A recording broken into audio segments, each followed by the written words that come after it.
I want to play in the NHL, play under those big bright lights. I want to play in the NHL and dance with the ghosts tonight.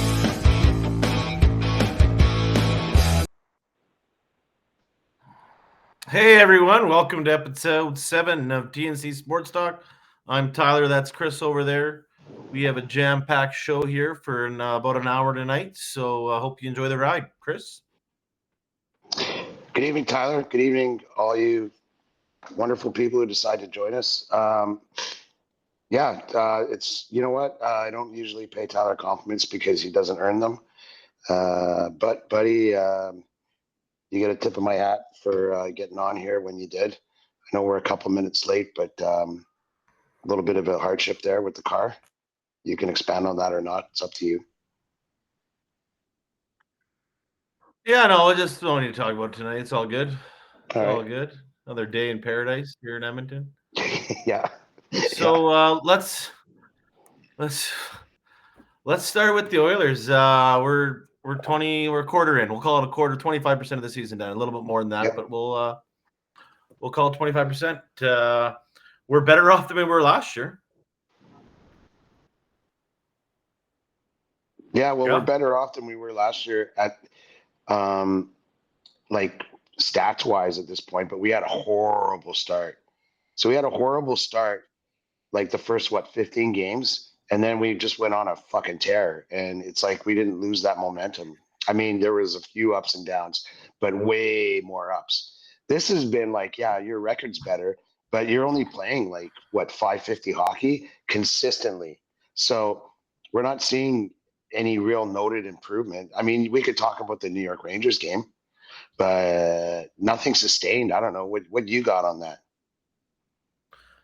Well, I mean, I read a quote today by our fearless GM, and I'm just going to pull it up because I did save it and I wanted to bring it up. I guess this is the time now. But Bowman said, maybe on paper the defense doesn't look great, but when you look at the actual way they perform, they've done a pretty good job. We don't give up a ton of opportunities, and overall, our team deserves a little credit for helping our D out. I think our D has been fine. So I can't argue with him for the group of horse shit they put on the ice for some of the D-men every game. They're not playing bad. Stuart Skinner's not a world beater in net. I think he's going to be just fine. But I feel like I said to last game, when those shots or last pod, once those shots go in, we're going to start scoring and we're going to start winning games, and that's what happened Saturday night. And hopefully it's a turning point in the future that we're going to start, upping that save percentage from under 6 to over 9. Maybe even get back to 11 like last year. If that happens, we're probably going to win 6 of every 8 games or 3 every 4 games, and we're in a playoff spot right now at U.S. Thanksgiving, all that yada yada yada yada. So I mean, yeah, but we have to acknowledge that we're not where we want to be, and like I don't know any other fan who wasn't over the moon, a week into free agency when we replaced Fogle with Jeff Skinner and McLeod with Arvidsson and of course that was before Broberg and Holloway, but they weren't core pieces. So a team that on paper should be better, it sounds to me like, and I'm not being critical here, it sounds to me like you're arguing regression, which a lot of people are. They're going, you know what? No team can consistently underperform analytics the way this team has without regressing back to the mean. Is that fair? Is that kind of where you're angling here? Yeah, it's a little bit, but I mean, also look at the last 3 years. The Oilers in the back half of the season, they dominate the back half of the season. You look at their record; it's unfathomable most of the time. Like when Boston went on that run, they were toe to toe with Boston in the back half of the year 2 years ago. Mm-hmm. So, I mean, we're second half team. I think these breaks are going to do nothing but help our team. Like this break, the Christmas break. Hopefully, we only lose 5-6 guys to the Four Nations Cup, which we'll get to a little later with the Canadian predicted roster. I hope less. I hope way less. But I think there's other teams right there. Swedes, Clemens. We'll get to or they're talking the Canadian team. Yeah. So So your report card. Let's not go player by player or anything. Actually, let's do this. Say who your best player is, and say who the worst player. And the worst could be who hasn't exceeded your expectations. Um, and give the team an overall grade like A, B, C, D, E. okay, I'll start with the best player. That's pretty easy in my mind. It's Kulak, who's been playing above his head for the entire season. Yeah, he had a bit of a goal-scoring start, but I mean, he's not a 20-minute-a-night guy, and he's been playing 20 minutes a night, and I think he's been pretty serviceable out there. I mean, he's taken the odd dumb penalty, but not as many as Draisaitl, or Dry would have been my pick for the best performing player. But I think up until 6 games ago, Dry was taking a lot of stupid penalties. So that's what I'd say is Kulak is the best performing player, and I'm going to say the worst performing player is Matthias Ekholm. The worst. Yeah, Like hasn't like your expectations are just blown away by this guy. That's yeah. he's Unfortunately, not a with worst Matthias investment. Ekholm, You're saying that he's far his underperformed. he was on the. I haven't looked at the stat lately, but on the Oilers' first 39 goals, he was on the ice for 19 of them. And I mean, a lot of that was a penalty kill, and he's turned around now. But if you want an overall ranking, I'm going to say Matthias Ekholm, based on the standard of play I'm expecting from that player, is by far Wow. my problem. Okay. And the overall team grade, I'm going to give them a C because they've been average. They're average. They're a C. Yeah. Maybe a C plus because they're kind of, but I'm a C. Yeah, you know what? Holy shit! Like you totally changed my mind. I know. I'm pretty awesome, aren't I? That's why I have to always compliment you sparingly. That head just gets like it's like this is Tyler. He gets a compliment. Anyways, I was gonna say Draisaitl, but you're totally right. Kulak, and it's not just that he's been playing well in elevated minutes. I think that maybe he like single-handedly rescued Nurse from like getting like chased out of town. Um, Nurse has enough to worry about thinking about his own game without having to put someone else under his wing, and having somebody that you can rely on the other side. Like basically, Nurse's game turned around when Kulak started playing with him on the reg, and I think that and obviously Kulak's stats have really jumped this year, both in the points and goal scoring categories, but also minutes played. So you have that as like the one thing recommending him, and the second thing obviously is that he's helped calm Nurse's game down. So just that alone, I mean, if you can bring guys with you as you improve, that's pretty damn impressive. So yeah, you flipped me from Draisaitl to Kulak, so good on you. That was surprising. Ekholm, I worst player, or at least the guy who hasn't met my expectations. That's what you said, so that's what I went with. Yeah, it's what's that? That's what you said. That's why I said Ekholm. If you want to say the worst player, I can change my answer. I can change my answer if you want me to change my answer. No. Player. That's good. Yeah, like it's tempting to say Skinner, but you know how I feel about goalies. I think that the goalies are the goalie's success or failure is a massive product of the 6 guys playing in front of him. So I'm gonna let him off the hook on that, and I'm gonna have to go with Jeff Skinner. I was expecting a lot more. I mean, the guy's a proven 30 goal scorer. I don't know what it is. Like, listen, when you talk about situations like this where a guy like that's playing on the 4th line, he didn't get sent down there for nothing. There's things that the coach doesn't like in his game. He maybe it's the back check, maybe it's the tenacity in the corners. Whatever it is, he's not going to be scoring from the 4th line because you're playing half the minutes. So I mean, is it a failed experiment? Because this wasn't like send the guy down to the 4th line for 1 game or 2 games. He's been literally playing there for like 5 or 6 games, right?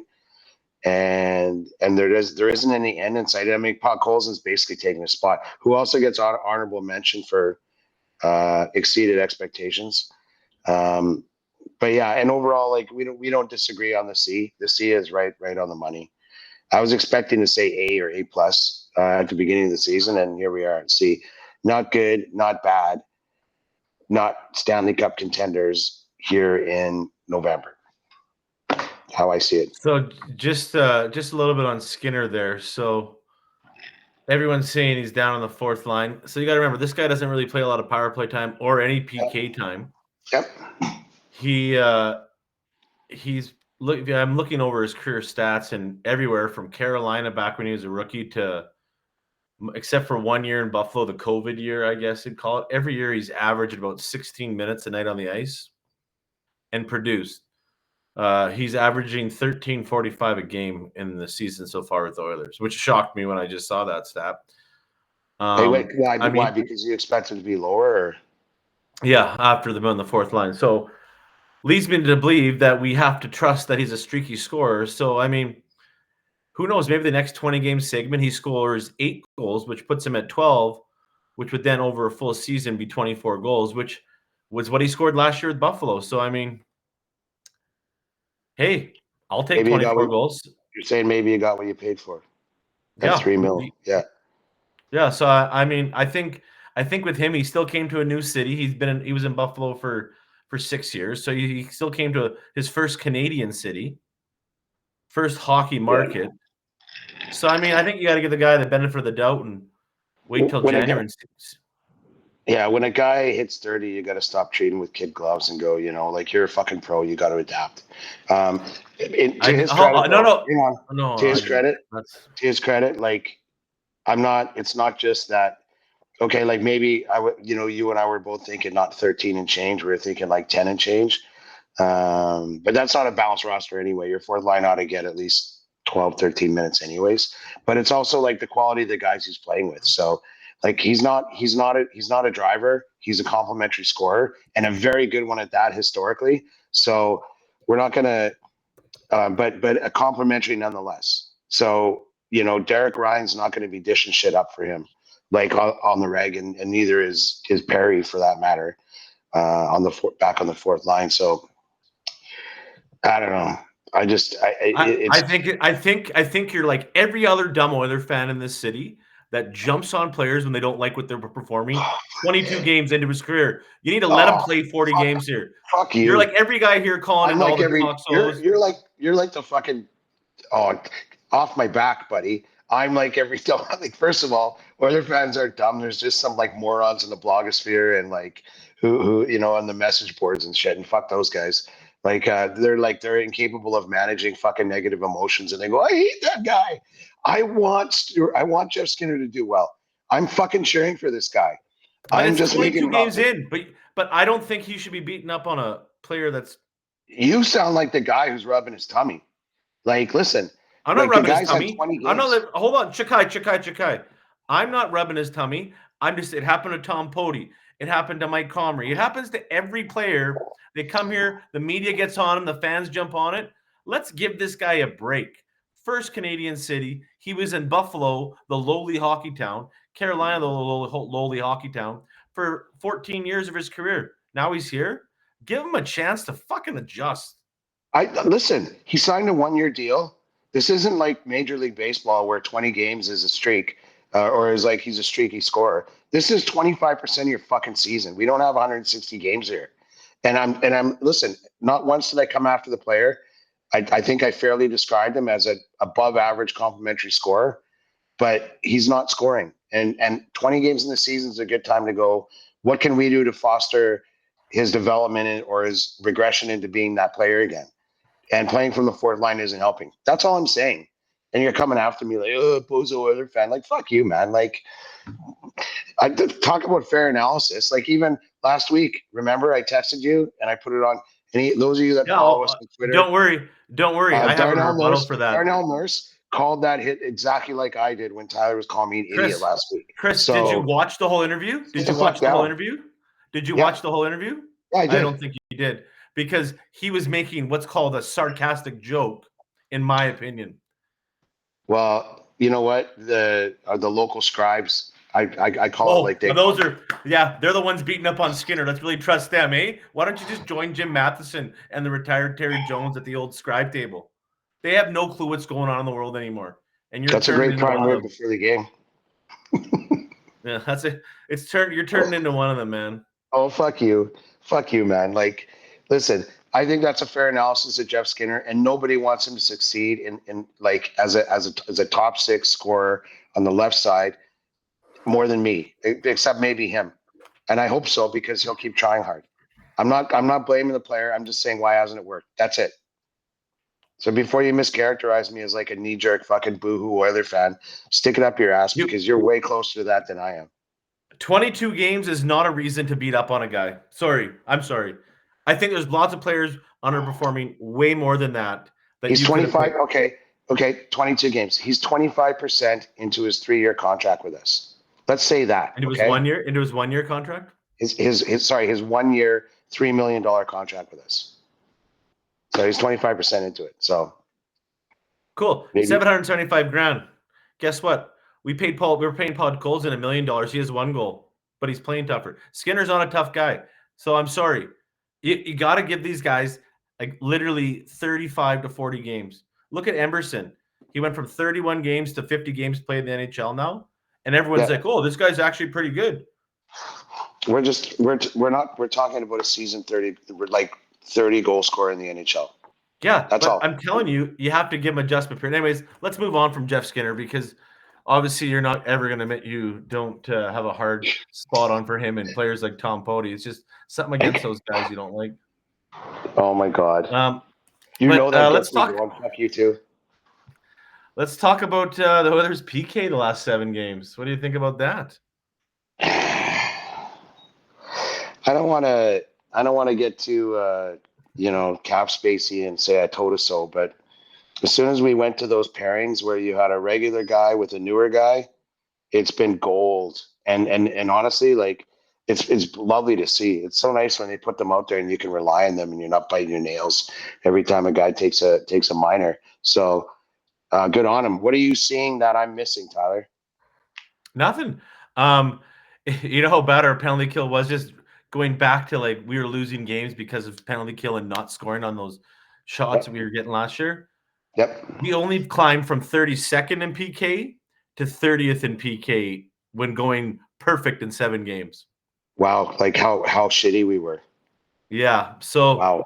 Yeah. Wow is right. So like that's where I wanted to go. Like I'm happy it's performing. It's given us a chance at a lot more games and a lot better chance to win games. I mean, you go back to the Montreal game. I mean, we lost 3-0, and Ekholm's a -3. Again, weird. Yeah. Ekholm -3, lose 3-0. We outshoot them, pucks don't go in. The next game we bury the team, and then we don't get pucks in again. So it's just, are we getting goalied or is our puck luck changed? Because the New York game, I felt it was our best game of the season, and I think the players knew that we had a break for the next 6 days off. So yeah, 5-6 days. Yeah.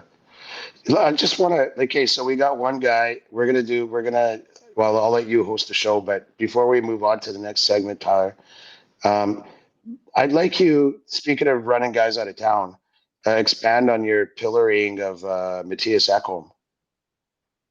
I'm not running him out of town. Oh, why? I think because he was on the ice for so many goals against, and one of the reasons Bouchard has looked bad at times is Ekholm's playing out of position, and he doesn't look like Ekholm. I think he's just maybe bits unsettled, or you got to remember these players came crashing down last year in Game 7. I think getting back to that point, I think they need a little animosity against them. I think that's the kind of team they are, and the core is built that way. So I think he's going to come out stronger. He's been playing a bit out of position, maybe a bit overplay. But I looked at his time on ice, and it's not that bad. He's doing 26 to 30 shifts a game. So in reality, it's not too bad. I mean, some of them are on the power play, and now he's playing second unit power play. And I actually noticed he started on the power play in place of Bouchard a couple times in the last 10 days. So he's turned it around lately. But you said it's only turned around 2 of the last 4 games. But I just feel it's either he's -3 or -2. Like Ekholm said it himself. I'm giving him fair fucks. Ekholm said this interview. He goes, either we're -3 or we're +3. Yeah. Well, here's my other point about the Oilers. Until they get Hyman and Arvidsson back, or if Skinner gets going, this team is not winning games unless McDavid and Draisaitl get 2 points each. Yeah.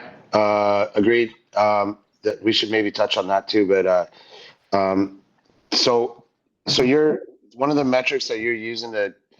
And listen, I'm gonna go easy on you too. I shouldn't have said you're trying to run him a town or pillory him. Like that's the kind of shitty thing someone would say when a reasonable person made an honest, assessment of Jeff Skinner. So I wouldn't do that to somebody. I mean, some fucking assholes would, but I wouldn't do that to you. So I know that you weren't personally coming after Ekholm, but you're using plus minus, and he's playing with Bush.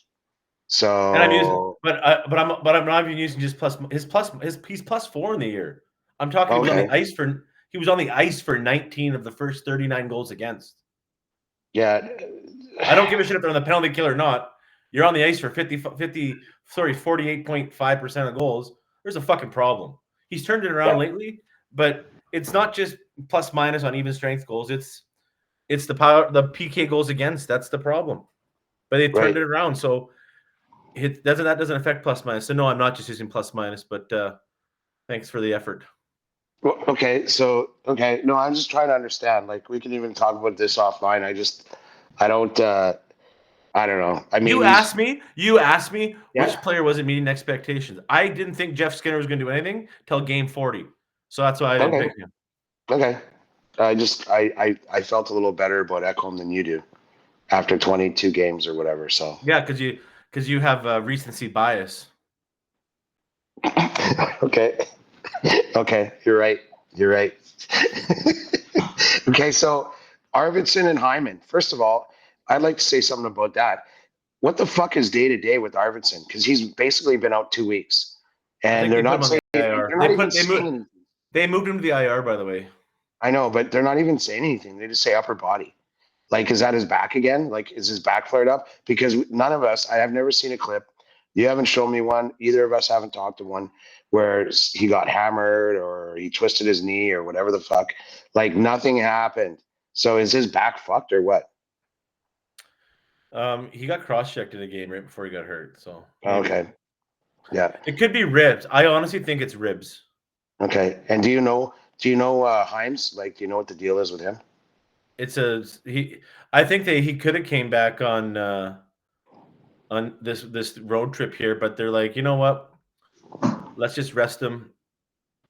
Maybe little spoiler to the Four Nations. Maybe they don't want him to get picked for the Four Nations team. Maybe they're being selfish themselves and saying, let's hold him out so he doesn't get picked on December 4th. Conspiracy theory. I don't know, man. Like, I just hope he plays better and I hope he feels better. In fact, I'm kind of hoping that whatever injury it is was lingering and that might have inhibited his play before it actually happened. So, because then you give the guy a little bit of a break and he comes back even fresher and maybe scoring a bit more. So who knows?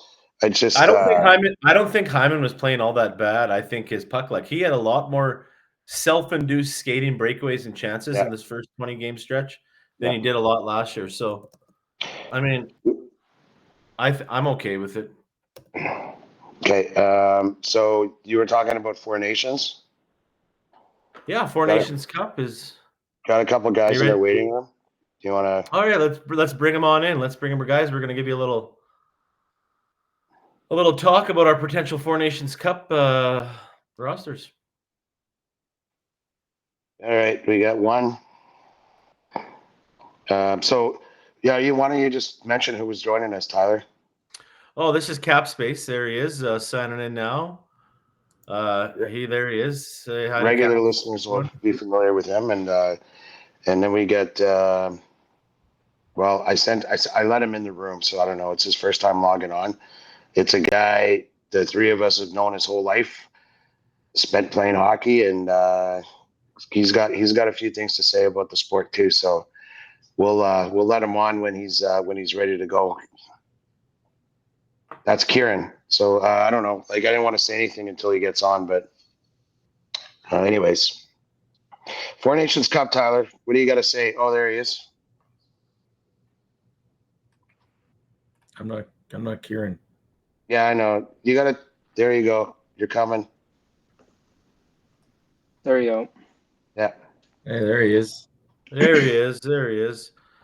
So you guys watching us live right now, you can see Chris's Four Nations roster up on the screen right now. I don't know if my fellow listener or co-host here can see it, but I can see it. No, nobody can see it. It's being Studio Rumble sharing it to our listeners. So Start screen share.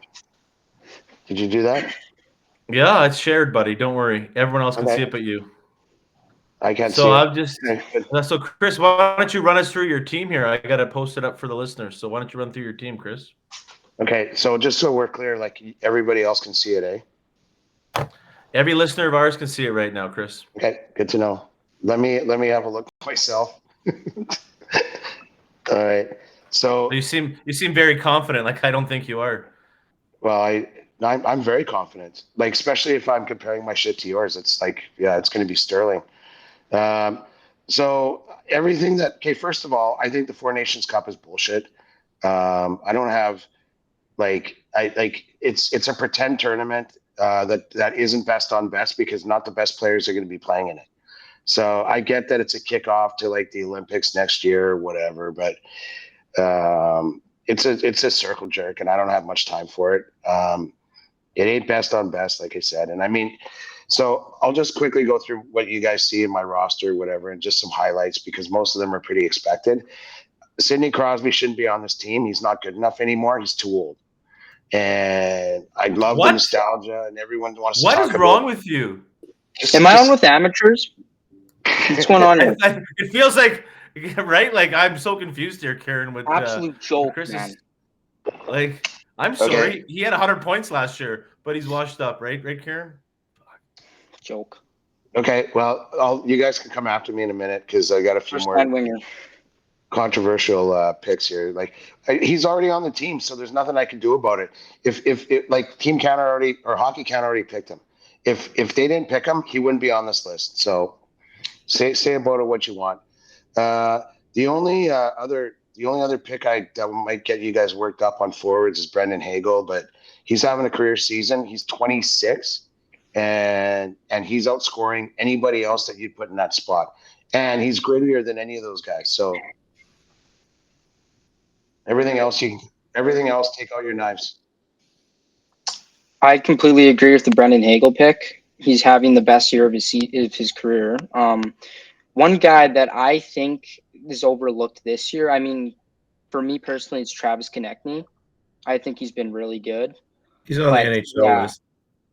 Yeah, one thing I totally disagree about Crosby, 100%. I mean, we're talking about a guy he's continues to be the only reason the Pittsburgh Penguins are the top 3 worst team in the league.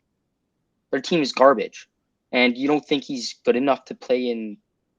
I think he should be playing alongside McDavid in the tournament. Well, that's where I have him. Karen. McDavid can prop him up. Yeah, because he's so washed. So make that make sense then, Chris. it's- You don't think he should be on the team, but let's put him next to McDavid to prop him up. Is that the only reason? McDavid and Bedard can do their thing, and Crosby can catch up when they get into the ozone. I don't think Bedard should be on the team. I'm just getting lit up here.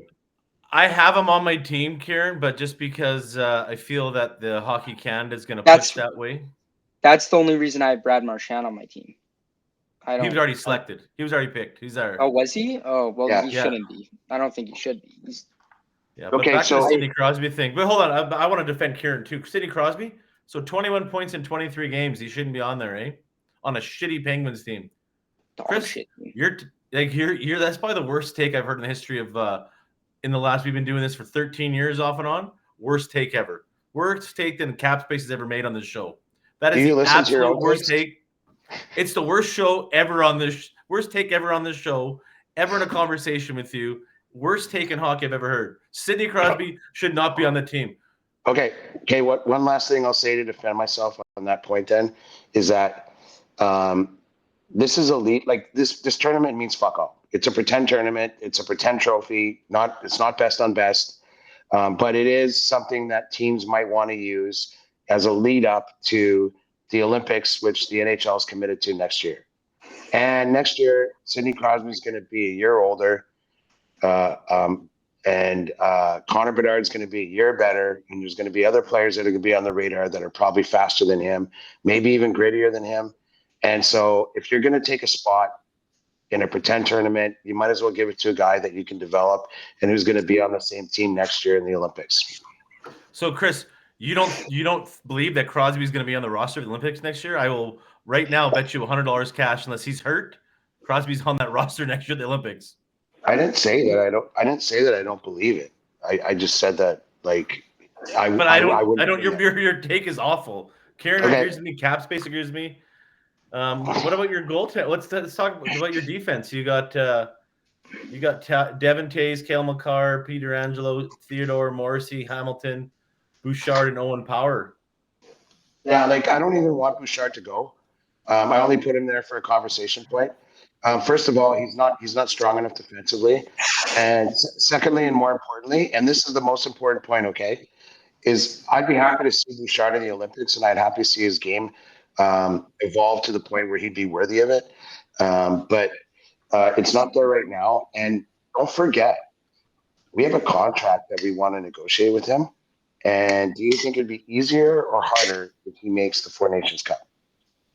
Well, I think he makes. I thought it was a pretend tournament. Shouldn't matter. Yeah, I think he makes the team but doesn't play. Well, then it hurts us. It hurts us without giving him the ice time. So that's even worse, in my opinion.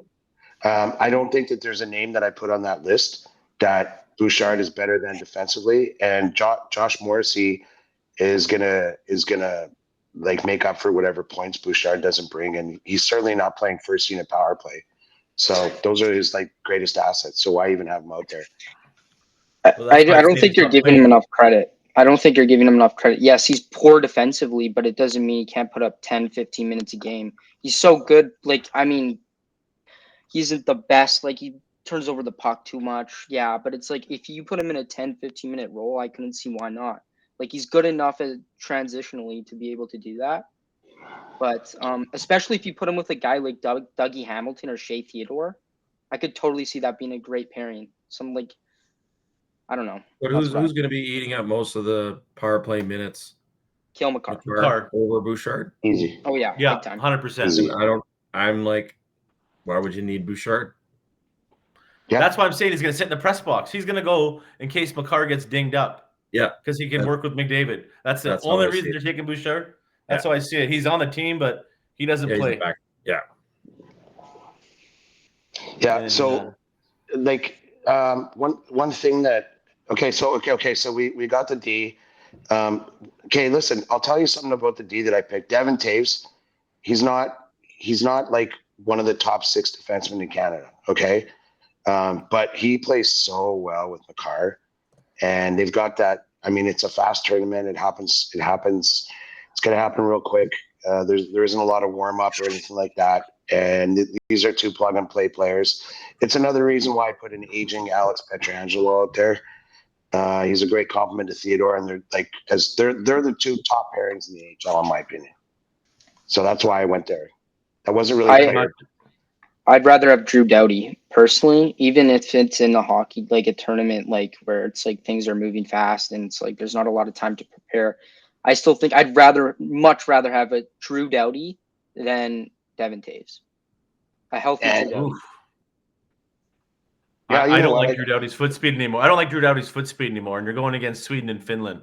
That's fair, but it's like 10, 15 minutes a night as a 7th defenseman, But if you're taking Taves out of the lineup, Kieran, you're taking out 24 minutes a night. Yeah, that's fair. But I guess. But I mean, I think I'm pretty good at this, eh? The left side is like. Can I get off now? Hang on. So I think you're right, Tyler. Dougie Hamilton's having a career year almost, and he's really like you can't keep Dougie Hamilton off this team. You can't keep Josh Morrissey off this team. Obviously, Cale Makar, obviously Shea Theodore. That's 4 guys. So and I think Pietrangelo is going to 100% be on the team. What's that? I think Pietrangelo too. I think he's more than good enough to be a 6th defenseman. Okay, so Kieran, you made some picks yourself, did you? Well, Who yeah, on Kieran was with? defense. On defense, I don't even have Devin Taves. I don't think he's just not. I don't think. Yeah, he puts up solid minutes. He's solid. He's not like. How do I even put it? I don't think just putting him with Cale Makar is gonna be the optimal decision. I think if you put Cale Makar, like, I'd like to see him play with Josh Morrissey. Honestly, I think that would be that'd be like the most dominant defensive pairing you could have, especially playing with a line like. I want to see Nick Suzuki play with Mark Stone too. I think that would be an incredible pairing, center and right wing. But I just think that would be such an effective offensive, defensive pairing. It would be. So who are your bottom six? Or sorry, yeah, who are your 60? I take Josh Morrissey, Cale Makar, Evan Bouchard. Actually, I think he's gonna make it. Dougie Hamilton, Shea Theodore, Alex Pietrangelo, and Drew Doughty. Who's the last one? Drew Doughty. No. Drew Doughty. Okay. Wow, I'm just blown away. What do you have, Tyler? Why don't you show the world your shit? Which I won't be able to see. I'm just checking one thing. Well, you've been talking about your goaltending, Chris. I want to go through your goaltending now. So why don't you talk about Aiden Hill, Jordan Binnington, and Montembeault? Aiden Hill is okay. First of all, the most contentious thing is like Sam Montembeault is the youngest, and I really think he's the future for Canadian goaltending. I 100% agree. But as far as a starter goes, Aiden Hill is a big body, and like one of his biggest assets is how well he plays positionally. And this team is not going to be giving up too many like 2-on-1s or too many like slot like giveaways up the middle. I mean, as long as Kieran's choice Bouchard isn't playing.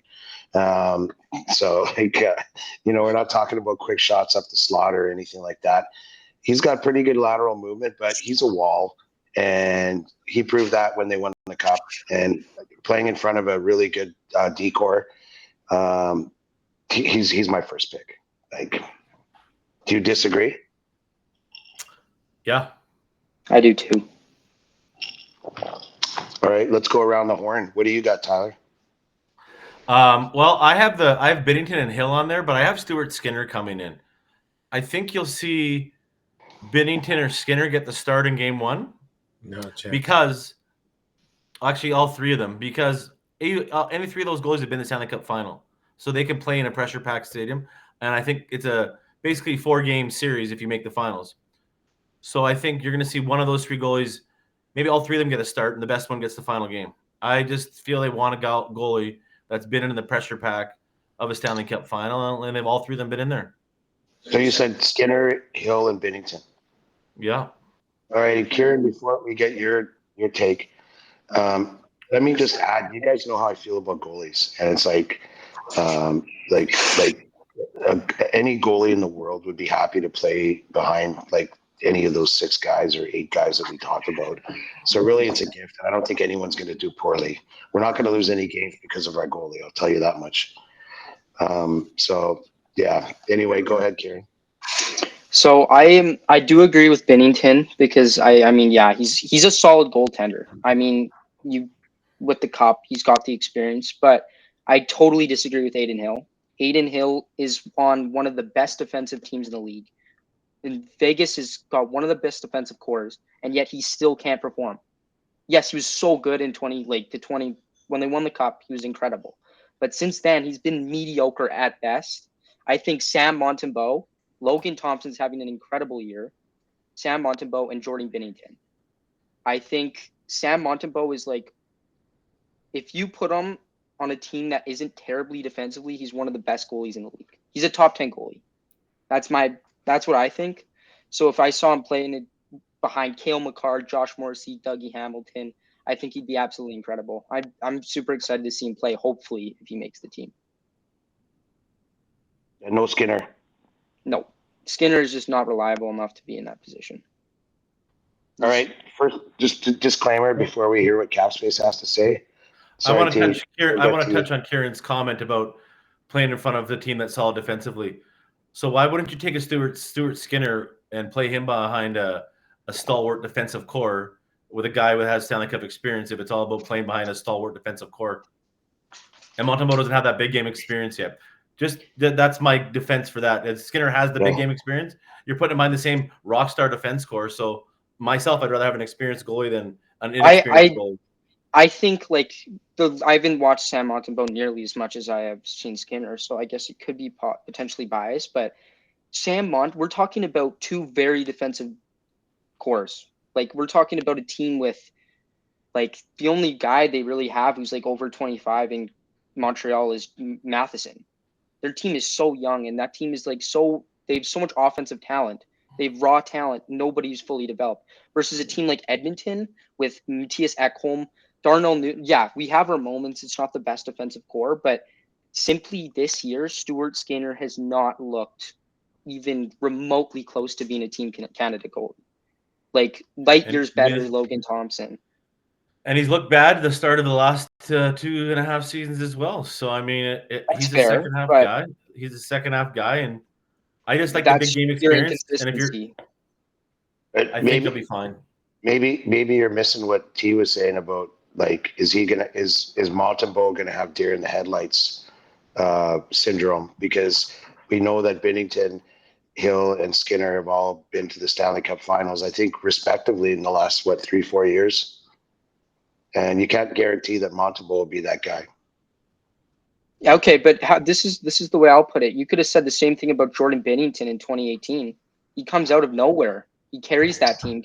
Deer in the headlights. Give the guy a chance. You never know what'll happen. You know what I mean? Like let's give Stuart Skinner the scan. Even Aiden Hill. Let's give Stuart Skinner the scan to the. You can say about anyone. I just didn't like your argument about why you want a Montembeault on the team. That's what I was getting at. Is I mean, if you're talking about defensive core. You're talking about defensive core, then put anyone behind him if you're talking about that. But I'd rather a goalie with big game experience behind that D core. Anyways, Capspace, what do you got for us tonight, brother? Yeah, just a little disclaimer. Capspace has been on the bench for the last 10 minutes, but like little disclaimer about Capspace. Like every single guy that he projects is going to be on the team probably won't make it because he's never been right once this year. Mike, Capspace, it's up to you. Floor is yours, buddy. Well, why don't we just admit that Canadian goalies just aren't as good as, the other teams, okay? They're just not anymore, and it's really sad. We used to have the more dominant goalies, and if a lot of these teams are pretty good matchups 1-to-1, like don't count out Sweden here. Don't count out any of the teams, really. There's only 4. It may come down to goaltending. You don't have as much as the differential nuances between the players as you do in an NHL regular season. That said, Montembeault he shut down the Oilers pretty good a week or so ago. That was pretty impressive. What he was able to do, that was impressive. That's one game, but I was impressed by that. I don't have much more insight into how he plays, but certainly raised my eyebrows, which is a lot of eyebrows. The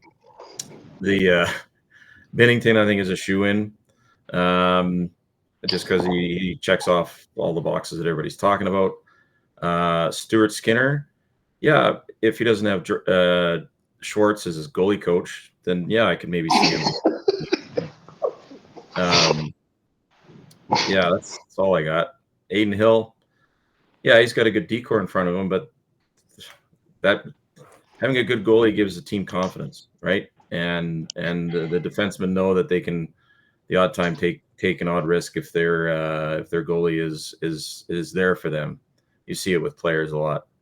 But I mean, overall, Canadian goalies right now, I don't know, man. It's not like it used to be. Okay, listen. I think that Team Canada would happily take whoever plays third string for the U.S. team and start them as our goalie. That's probably fair to say. 100%. I think, like you said, about every team in the Four Nations Cup, I think. Yeah, every team is light years better than Canada in goaltending. It's now, like, I'm looking at all of this through the lens of an Oilers fan, really, because, I mean, I certainly don't watch any of those teams as closely as ours. I also give way more of a shit whether the Oilers win the Stanley Cup this year than whether or not Team Canada wins the pretend Four Nations Cup. On that note, Capspace, you were mentioning that you really want to see Hyman alongside McDavid in this thing. Yeah, And he was originally slated to be there. I mean, he was there up until the season got going and he wasn't scoring at all, and then he was off the list. Then he got injured, and pretty much off the list now. Hyman's on my list. And if he comes back, which is supposed to be a week from now, what we're hearing, him and Arvidsson. I saw Arvidsson last night. He was sitting there for photos at the photo day. No crutches or anything like that, but I didn't see anything else. But that said, Hyman, I think if he picks his game up, but there's not much time left. Like, I think it's pretty much done, right? And it's a week, yeah. now you don't see him on lists anymore. And you see the chemistry between McDavid and McDavid, Draisaitl, and really any of the wingers right now. There isn't really much going on, and that's why they've been pairing those two together more often than not.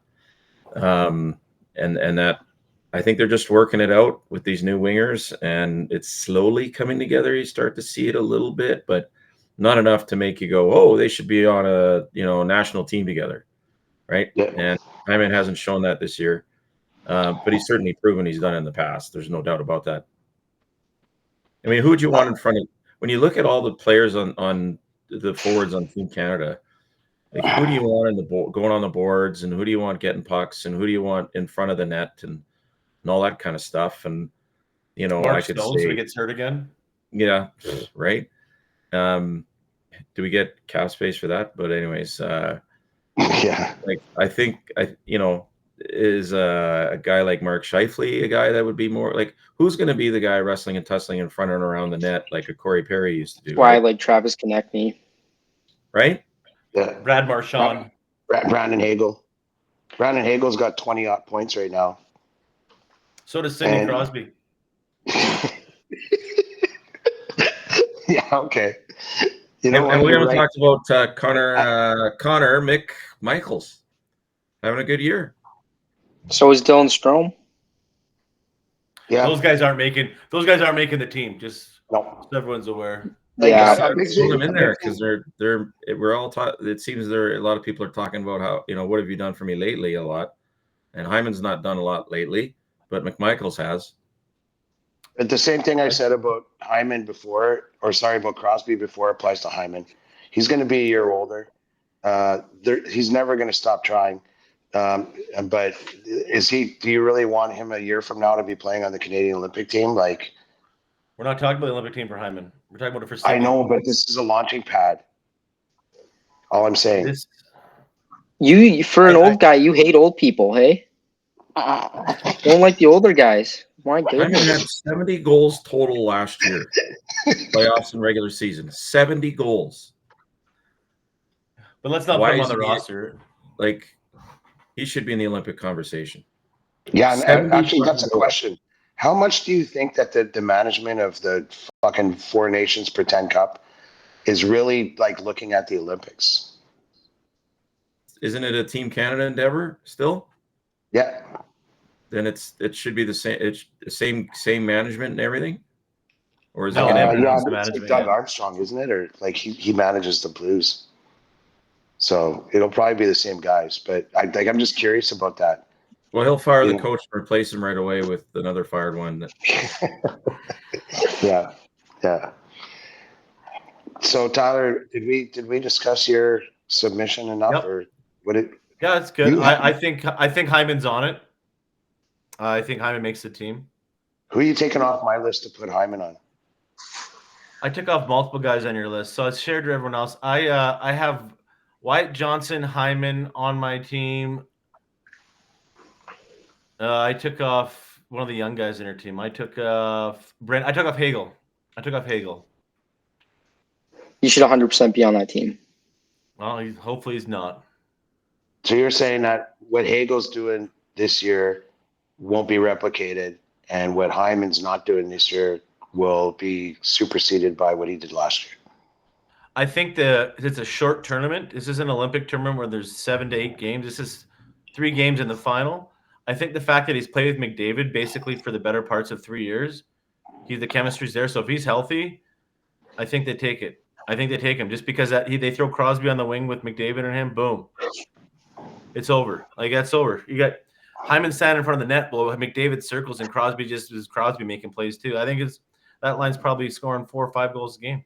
Okay, let me divulge this then. Like, I don't want Hyman like to play just from a selfish Oilers perspective. He's getting I'm not older, talking about Oilers. and I want him to be playing in the spring and being fresh and all that stuff that I told you, Capspace. But based on what you said, Tyler, and based on Hyman's tenacity and his well-rounded game, I could easily replace him on my list, or replace Connor Bedard on my list with Zach Hyman. I'll give you that. He is getting quite up there, eh? He is 32, so I mean that's going to be. Send him to the home. He only has 1 more year left in his deal, or is it 2 years? He signed his. 2 years. So I think he 2 years, but I'm not worried about him. Like the whole shooting percentage thing on our team is the whole reason everyone's stats suck right now. I told you, Chris, in 20 more games, you're going to be like, oh, Tyler was right again. It's going to happen. All these stats are going to correct themselves. Mm. Except for the So, like, I'm a big fan of regression right now because we fucking need it. So, as soon as an Oilers goalie starts to regress, there's no coming back with Schwartz there. oh yeah, Yeah, we said that 4 years ago. Right? Yeah, I've been waiting to get rid of him forever. But Capspace parks outside of Schwartz's house and falls into the grocery store. Schwartz. you know what? Watches him walk out. So I'm just going to ask you guys a question about Dustin Schwartz. Have you guys ever listened to his interview with Jason Greger? Nope. I think I did. If you haven't, go listen to it again. I hated him up until I listened to that interview, and it changed my mind about him, realizing that he probably is not the problem why our goalies constantly suck. I don't know. I see a pattern. I see the stats. With few Not all exceptions, he wants, but the stats go against what he's trying to do. But how do you eliminate Capspace the fact that we have for the lot, like we've ever since Chris Pronger left here, really, we've had mediocre defense. Like when you stack them up against the best in the league, we have not ever had like a top 10 starting 6 defenseman. Just out of Ekholm and Bouchard aren't having a great year so far, but I'm saying last 1 through year 6. they were definitely a higher pairing. I'm saying 1 through 6. The Caps made that pretty tough. I agree. It's never been there. And the goalies always end up wearing it. Devin Dubnyk left here. Went on to become an all-star because we gave up on him too early. Yep. Stuart Skinner's only played 1 full season. So these fans that are all over it, fuck right off. It's like fans that are all over Jeff Skinner after 20 games. Why? Let him get acclimatized to his new home. He's been in American non-hockey markets for 14 years. Well, so I think Devin Dubnyk was playing behind a team with better defensemen and playing a better structure. I think that's as much to do with it than any fucking goalie coach, especially when the results are so What happened quick. in Arizona? Dubnyk was fine in Arizona too, and that team sucked. The Wild. I know he went to the Wild, then Arizona. He went to Wild, Arizona, then Montreal. Koskinen's save percentage, was I got no 91 something, and they got rid of him. And now Skinner's is dropped to 88. And Koskinen went to Europe because no other NHL team wanted him, and he had a great goalie coach, and he retired a year later. Hey, look at the stats. Every goalie that comes here. All right. What else you got Perfect. for us? Well, what else you got for us tonight, gentlemen? I just gotta step off air for a second while you guys give us something else. Yeah. And then I got a header. All right. Well, I'll just jump into it. thanks for your. What's that? I'll just jump into it. Okay, so we play Utah. Never played them before, sort of. Utah's not doing great this year. I think the Oilers beat them 5-2. And one of those goals is because of probably Pickard's in net, I'm assuming. And then on Saturday against Colorado, we're going to lose that game, unfortunately. What's the score, Capspace? Oh, it's going to be a high-scoring one, I believe. It'll be 7-5 Colorado. So expect it to be 1-0. Okay.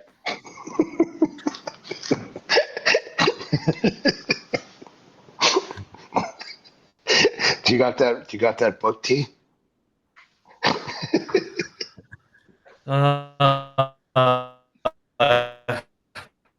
Perfect. Yeah. No. Guess for joining us. Take time out of their evening tonight, and I hope you guys have a great night. So thanks for joining us. Hopefully, we see you guys again soon. Thanks a lot, guys. Yeah. Take care. Thanks, gents. Thanks, Karen. Have a good Thanks, Capspace. Thank you. So T, let me ask you this: what like last week? What were Yes, sir. Capspace predictions? Did you write that down? I wrote his predictions down. Yeah. What do you have? 5-2 against Utah and 7-5 Colorado beats us on Saturday night. No, his picks from last week and how they. You don't remember? Oh, I can't. I couldn't find those. I've had an evening. Yeah, you have. Yeah, I'll give you that. Yep. Yeah, he hasn't been. I know for sure he hasn't been right, because if he was, I'd be hearing about it. So, yeah, he hasn't a total. No. Let's quickly get to our asshole week, and then let's get to the asshole of the week here, Chris, and then Sure. I gotta run. I got lots to take care of. I gotta do some shit tonight still because I'm flying to Oh, yeah. Whitehorse Thursday morning. So Yeah. I have to get everything done in a remedy. Yeah, let's do So it. who's your asshole of the week, Chris? Let's hear yours first. Got a little controversy going here.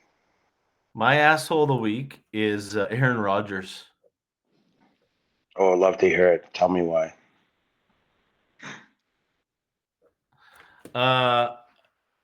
His comments today on the Pat McAfee show, he basically just invites controversy to where he is. He's like, he did say all these stories coming out about me aren't true, because it came out that he wanted to play next year, but not for New York. But then he said today on Pat McAfee's show that, hey, no, I haven't even decided if I want to play next year, but if I do, it's in New York. Well, who wouldn't want to play for $50 million? Because he's not going to get that if he goes to sign somewhere else. Right. So I think he's just trying to cover his base, cover his ass. But I think he said that to someone and it leaked out, because shit always leaks out. But it wasn't attributed. It was attributed to an anonymous source. Yeah.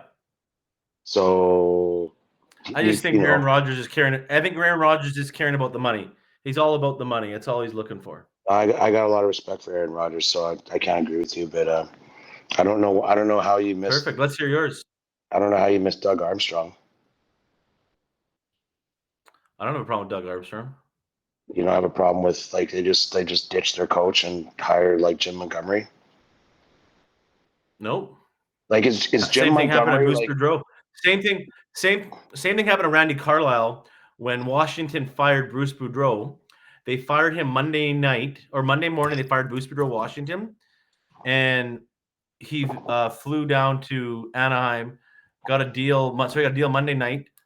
Watched the game Tuesday. They fired Randy Carlisle after the game Tuesday, after they won, and hired Bruce Boudreau. It happens. The good coach you want becomes available, you go get him.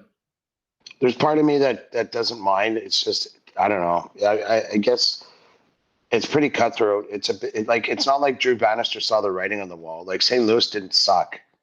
They were, they weren't awesome, but I mean, with Anaheim and Carlisle, they were shitting the bed. Like, they were fucking garbage. Like, Carlisle was waking up every morning going, I can't believe I still have a job. And Drew Bannister wasn't in the same boat. And, you go, you know what? I see some growth. The team's been doing pretty well. And then we got a lot of work to do, and then the next day you show up to work and they're like, yeah, you're gone. Like, wouldn't you be going, what? What? No, I disagree. I just think that a coach they probably been covering. Maybe they wanted him when he got released from Vegas, and they didn't get him. So it could be this the guy he's always wanted and became available. I mean, screw it. We took Chuck Knobloch from Hartford, and he was having a hell of a year, and that team went to the tank. Is the guy you want's available, you take him, and if you got to steal him, you got to take him. But hey, that's your asshole of the week. I have mine. It's I can't agree with yours. You can't agree with mine. So I guess we don't have one this week, folks. It's Doug Armstrong because I could never abide by the show recommending Aaron Rodgers. I just said no. I don't agree with it. Okay, well, on that note, folks, I'm gonna run. I appreciate you guys tuning in for episode 7. Hopefully, you come back next week for episode 8. It'll either be Tuesday or Wednesday. I have to look at the schedule, and I just have a busy week, and I'm going to Whitehorse for work. But we'll figure it out, and you'll check us out on our socials. If you're not following us on Twitter, Facebook, Rumble, check us out. Give us a follow. Leave a comment. Let us know you're going. And we appreciate you all. We really do. So thank you guys so much. I'm Tyler. And Chris, you want to say goodbye? Thanks, everyone. Stay tuned to our socials. We'll let you know about next week. It's been a good week, and we're looking forward to chatting more next week. Take care, everybody. I wanna dance with the ghost tonight.